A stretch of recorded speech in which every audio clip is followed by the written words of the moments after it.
Defensive driving techniques are at the heart of Connex Rail's train driving policy. The adoption of these techniques by all our drivers will contribute towards a marked reduction in the incidence of signals passed at danger, or SPADs as they're universally known. The results of a SPAD are always potentially very dangerous.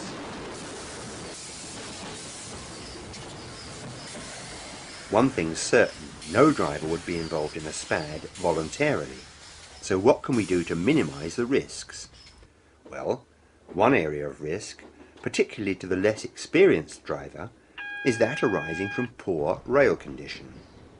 At certain times, and particularly during the autumn leaf fall season, the head of the rail becomes contaminated. This causes slipperiness, or to put it more technically, it lowers the rail adhesion factor, making it more difficult for the train wheels to grip. Railhead contamination can also happen at certain locations all year round, due to industrial pollution or certain natural conditions. This lack of grip can make it difficult to start the train. The wheels spin under power, providing very little traction. However, more importantly from a safety point of view, this lack of grip can cause the wheels to lock up during braking. The effect of this is to extend the distance required to stop, sometimes quite dramatically. Before we look at what you, the driver, can do to combat the effects of low adhesion, let's just look at some of the on-train technology. Most of the large Connex fleet of modern multiple unit trains are fitted with wheel slide protection. This software-controlled equipment references the rotational speed of each axle to the other axles on the vehicle. As soon as it detects any tendency for a wheel set to lock up, in other words a wheel that slows down compared to the others, it partially releases the brake on that wheel set. It thus adjusts the braking effort on each axle up to the maximum the rail adhesion will stand. What's more, it does it very quickly, much more quickly than any manual control of the brake could achieve. Of course, there's always the danger that all the wheels will lock up simultaneously. Surely if this happens, the wheel slide protection, or WSP as it's known, will simply think that the train has stopped and do nothing. In fact, it has a very clever way of addressing this problem. Every few seconds, the brake on one axle is fully released. If the train is moving, this wheel set will immediately rotate and, in so doing, tell the WSP software the real speed of the train. The most important thing for a driver to remember about WSP equipment is the simple fact that it can react much more quickly than you can, and that it will minimise the stopping distance even in the poorest rail adhesion conditions. Later in the programme, we'll see how WSP works in some very poor rail conditions, and we'll speak to some drivers after their first experience of these conditions. Not all Connex trains are fitted with wheel slide protection. The older Class 400 series EMUs with their clasp brakes are not fitted, so in poor rail conditions it falls to the driver to manually adjust the braking to prevent wheel slide and minimise stopping distances. We'll come back to this a bit later.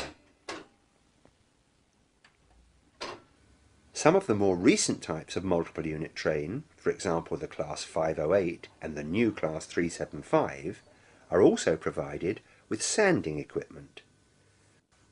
With this equipment, sand is delivered to the railhead immediately in front of the wheel to restore its grip on the rail.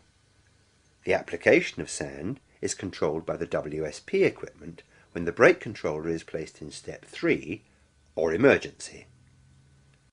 Now that we've looked at the train equipment that's there to help you in slippery conditions, we need to consider forewarning that these conditions might exist. The most obvious forewarning comes from observation. Look at the weather conditions. The first onset of rain after a long dry spell will cause the rails to become slippery. Damp, misty weather conditions will have the same effect. Certain seasons of the year bring slippery conditions. The most notorious is the autumn leaf fall. In addition to your own observations, warning of low adhesion is given in various publications. The rail track sectional appendix gives details of known locations where low adhesion hazards can be expected. These hazard warnings are updated in the periodical and weekly operating notices. When you attend for duty, read the late notices carefully. Look for details of expected low adhesion conditions on that day. Now let's look at the driving technique you should adopt if you've any reason to suspect slippery rail conditions might exist. If wheel slip occurs when starting or accelerating your train, you'll know immediately that conditions are slippery enough to cause braking problems later on. Don't let wheel slip continue unchecked. It can cause damage to both the railhead and the train wheels. Move the power controller back to the off position, then select notch 1. Now rebuild your power slowly to avoid further wheel slip if possible. On the older Class 400 EMUs, you may need to hand notch to prevent the power being applied too quickly. When the rail is very slippery, it's often the initial burst of power when you open the controller that causes the slip. A good tip in these conditions is to maintain a small brake application, take power, then release the brake. This technique graduates the application of torque to the wheel and gives you a smoother start. The same technique can be achieved on the networker or the Class 375 with the combined power brake controller by holding in the hill start button. When you suspect that conditions might be a bit slippery, carry out frequent running brake tests. This will give you a feel for the rail condition and you'll be able to adapt your driving technique accordingly. The golden rule is this: if you've any reason to think that low adhesion conditions might be encountered, brake earlier and brake lighter. In these conditions, the distance you'll need to stop can be very extended, even doubled. Take extra care on your final approach to a stopping point, be it a station platform or a signal at danger. A low-speed wheel slide could still cause a run-by. If necessary, take all the speed off the train well in advance, then approach the stopping point at walking pace. Connex trains fitted with wheel slide protection are those equipped with 3-step brakes. In low adhesion conditions, you should make an initial application in step 1 or step 2, depending on the unit type. If WSP activity starts at the head end of the train, you'll see it on your brake cylinder gauge and you'll hear it operating, rapidly releasing air from the brakes. The speedometer might also start to swing wildly up and down. If you feel you need it, you can increase the brake to step 3, but whatever you do, don't attempt to counter the wheel slide by manually releasing the brake. In these circumstances, you must trust the WSP to act efficiently in reducing to a minimum the stopping distance required. Also, don't forget that, however alarming it may seem, the rapid WSP activity at the head end of the train is helping to clean the railhead, giving the wheels further back a better chance to grip.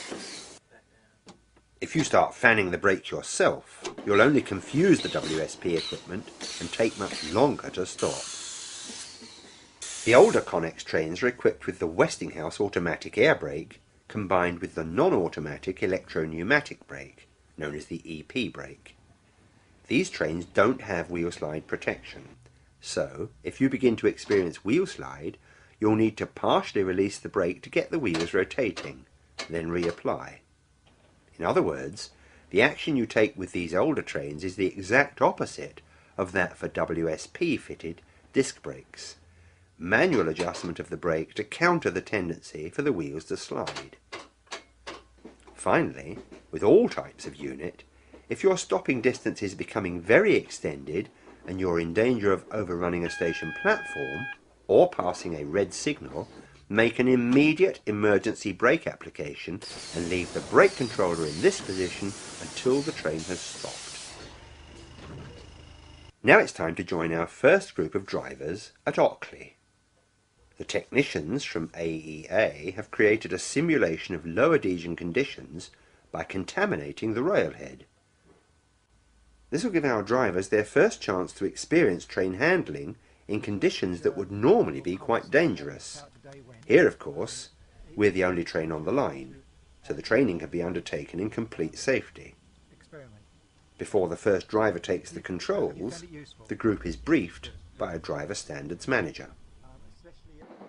With the briefing over, it's time for the first driver to take the controls over the simulated low adhesion section. Up platform, you'll see the light, see the post and the light. When we see that, we shut off. Shut off. Right, application 2. Right. Yeah.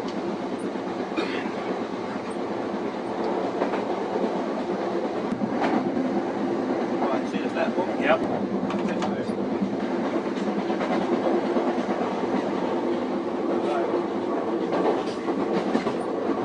Hello, Chris.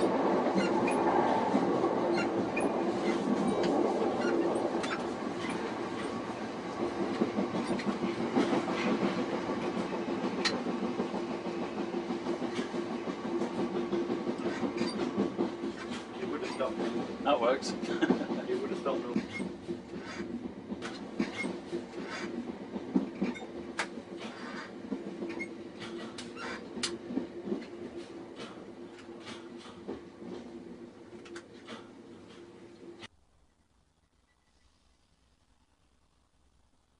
We'll try a bit of defensive driving this time, we'll make it a bit so we know it's a bad one. Okay, shut it off. Let's move.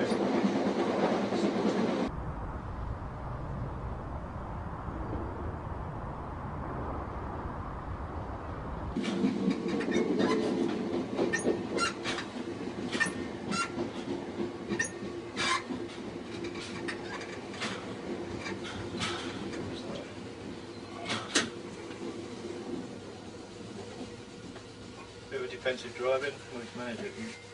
Okay. It's been worth coming. Oh yeah. Certainly now you'd understand, like when you do put the brake in, you just lose, see the speedo drop and everything, you know that you just got no control really, you just have to wait for the train to take over. Well, also you need to brake a lot earlier than you normally would do in perfect conditions. So basically, brake a lot earlier. The concept of a defensive driving is to prove the safety of ourselves, the company and yourselves, and improve the standards. And you need to know thoroughly your routes for defensive driving. If you know the capability of your route and your traction and yourselves, then you can preempt things. You need to be forward thinking a lot of the time. So you need to be forward thinking, know your limitations, know the signs of low rail adhesion. If you know what the symptoms are and the signs are, then you can preempt and react to them. You want to be proactive rather than reactive. You need to think of the vulnerable situations. The weather changes can be minutes. It can be nice and clear one day and foggy, very misty, very wet, and then you come across a dry bit of rail, and then 500 metres, a mile and a half later, it can come into a leafy covert which is very wet. So you need to be constantly aware and vigilant. Brake early and use minimum brake. Always plan to stop before you intend to, so especially run onto red lights, you need to plan to stop 200 metres beforehand, so you're in control of that. You want to be running over that magnet about 15 miles an hour. That's what you need to plan for. The distance required to stop may become doubled, so be aware of that. And it's the last few 50 metres to 100 metres that's critical, because you've got your speed down 10 miles an hour and you think, oh, I'm safe. And it's, as you've seen today, that last bit, it just plods on at 5 miles an hour and doesn't seem to want to come to a stand. They're the things you want to take. Very careful on your final approach. And finally, don't allow yourself to become distracted at crucial moments. And again, that's at the low speed end. At the high speed, everyone's aware and you're alert. At the low speed end, you seem to switch off. So don't let yourself become distracted. A week later, we joined another group of drivers on the Bromley North branch. The same simulated conditions had been applied, but this group are driving a Class 466 networker.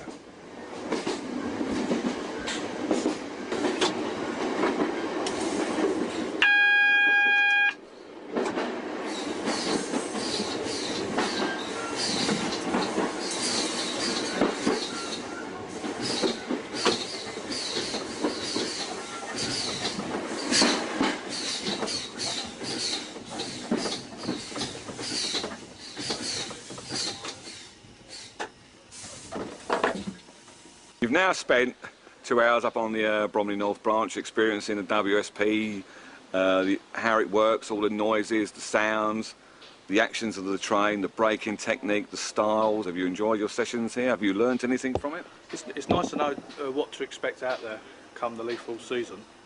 I think it's shown doing it at different speeds, the different reaction that you get from the train and the different stopping, with just sort of like 5 mile an hour difference, what it can make. Yeah. So that's useful to know, certainly. Now you're going to drive defensively. Are you quite happy that once you know that conditions are bad and you know how the WSP is going to perform, that you can stop the train in the right place? Yeah. Yes, I felt it was beneficial to experience these under control conditions. So I think that'll be beneficial for the future. For both groups, this has been an invaluable experience, gained under simulated test conditions in complete safety. It means that when they encounter low adhesion for real, they'll have solid experience to fall back on. So, we've looked at some of the causes of low adhesion conditions, the on-train technology provided to help combat the problem, driver awareness of weather and other factors which cause low adhesion, and defensive driving techniques to minimise the effects of such conditions. Don't forget that the drivers we saw were handling 3-step brake units fitted with WSP equipment. Older tread brake units without WSP must be handled in a different way. These newly qualified drivers have not experienced a leaf fall period before and would have learned a great deal from these simulated conditions. Other long-standing drivers will have experienced this for real in previous years. However, the problems encountered and the lessons learned are identical. This program supports the techniques covered within the Connex Train Driving Policy booklet. In it you'll find a more detailed explanation of the topics we've covered here, as well as some important instructions on reporting procedures when you encounter poor rail adhesion. Read the booklet thoroughly, and if you've any questions, your Driver Standards Manager will be pleased to answer them. Don't forget that low rail adhesion is a potentially dangerous hazard. Extreme low adhesion conditions may be likened to black ice on the road. It's only by understanding and applying the correct driving techniques that the dangers can be minimised. Defensive driving is an all-year-round technique to be applied by drivers of all ages and levels of experience. Forewarned is forearmed. Drive safely.